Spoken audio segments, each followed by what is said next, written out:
the Golden Swing, we've got the Buenos Aires event that took place, which Joao Fonseca won.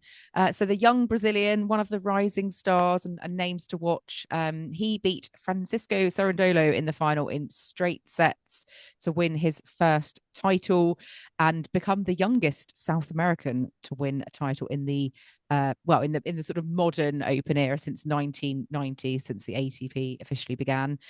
He's having a really, sharp rise up the rankings. I think it's fair to say he was a year ago down at 648 in the world, and he is winning titles now. So it's been fantastic to see. Chris, I know you picked out Fonseca as your kind of rising talent of the year. So how pleased are you that he's won this title? I think it's great. I think we talked about the fact it felt like there was this new generation that were actually kicking on. We talked about how excited we were for this generation, and they're actually doing fantastic things on the tour in multiple events this week. Fonseca is such a fun player to watch as well. He hits really big off both wings, and he really enjoys playing tennis. He said his dream job is playing tennis. He gets to do it every day. It's not about the money. He's saying that at the moment, but he is 18, so maybe that will change. But fantastic the way he came through this, and particularly against Navone, because he was down match points and he hit some big shots to get out of trouble there. And I think that just gives you a great indication that he is someone who is going to go after it, and is going to go down playing the game that he knows and not necessarily go for plan B. And I really like that about him. It's a real sign of kind of a maturity in that sense, that he's going to stick to his plan. And I mean, he beat Rublev at the AO, so he's had a pretty good start to the year. He's just swatted away Argentinians in their own backyard. And he's Brazilian. I know. And then in Rio, he'll return the favor.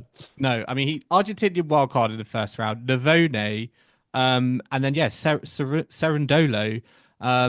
He's had a great run, and I'd be very interested to see how he goes at the French Open later in the year if he can keep this sort of form up.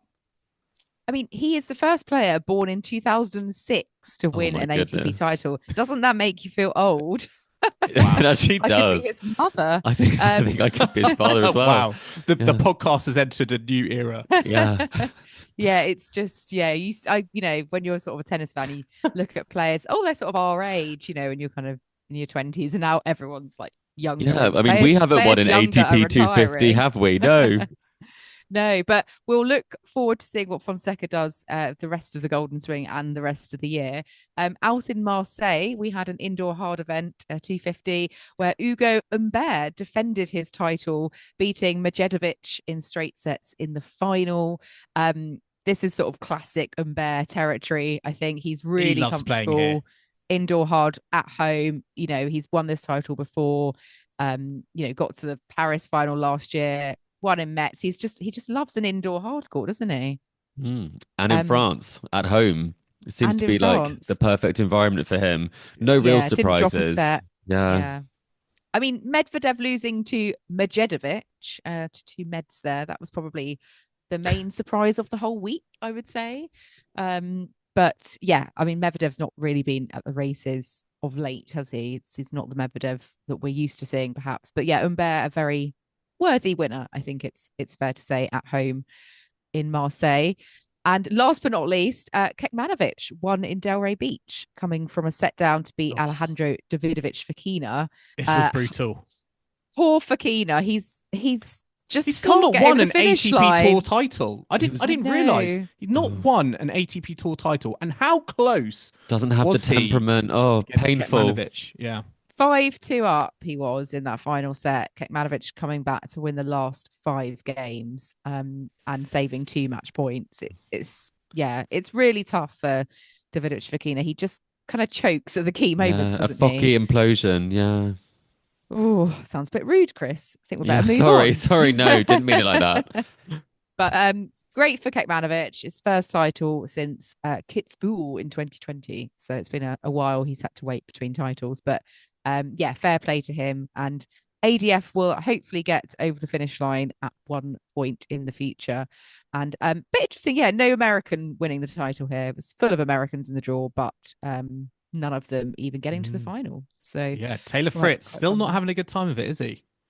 No, not at all. We'll see how he can pick himself out of that one.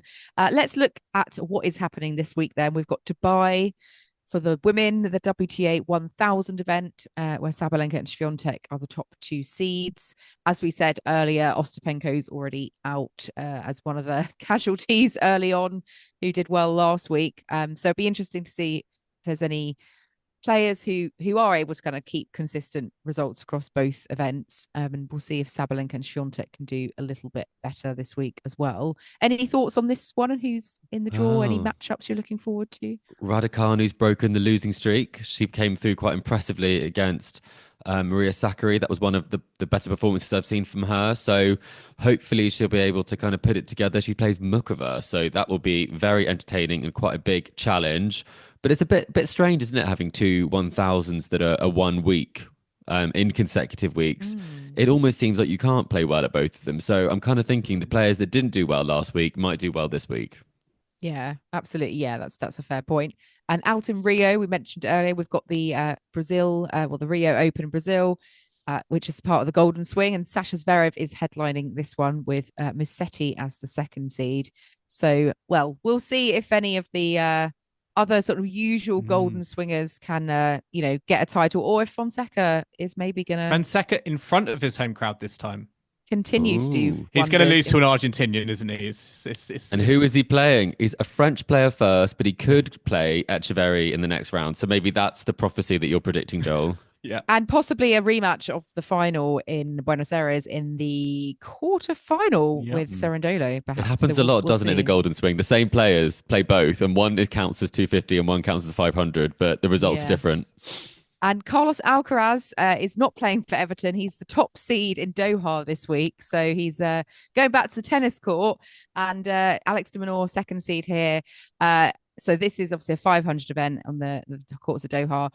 Biggest shock, though, ahead of this tournament is that Novak Djokovic is back. We thought he was going to be out till the clay. He's playing the singles and the doubles. He's did not see this coming. Yeah. Crazy. We look a bit silly, don't we? Yeah, we've seen miracles before, but yeah, this is it. And he's got Berrettini in the first round, so that's quite an interesting opener for him. But perhaps more interestingly of all is he's playing doubles with Fernando Verdasco, who hasn't officially retired but is retiring at this event. That was news to me that he hasn't retired at 41. He's really going strong. I'm not sure he's playing quite as much on the professional circuit. Well, they've won today, so it's not, the shots keep on coming. They could be. Well, I was going to say they could be mixed doubles, but they can't because they're both men. But what if Djokovic wins a title in doubles before a title in singles? Because currently he's titleless. That would be quite a surprise. 2025. Yeah, and 2024. I'd be happy with that. Yeah, I think they're quite a good partnership, and I like a bit of Verdasco. It'll be sad to see him go, even though I thought we already had done. But we'll mourn him again. Sad to see him officially go. And Jack Draper also in the draw. He defeated Popperin today in straight sets. So it's a great result. Good result for him. Yeah, interesting to see how he does. Absolutely. Could face Djokovic in the quarters.